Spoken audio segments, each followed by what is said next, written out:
the gopis are even saying, Smita Vadanasya. Vadan, like Murli Vadan. Vadan means one who holds the Murli to his face. Smita Vadanasya Hare Paravimna.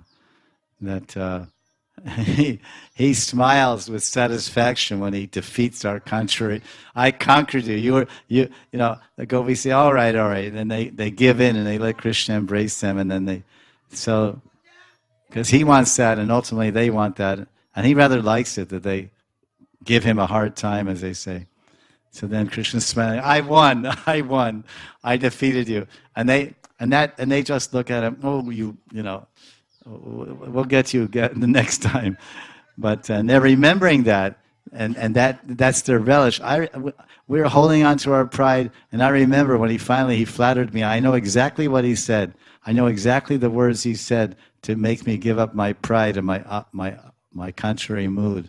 And then I remember how he smiled, and you know, and I didn't like it, but anyway, and now I'm remembering it. I wish he was here. So I don't care how he looks at me or what he does, but just come here, Krishna. So this is love.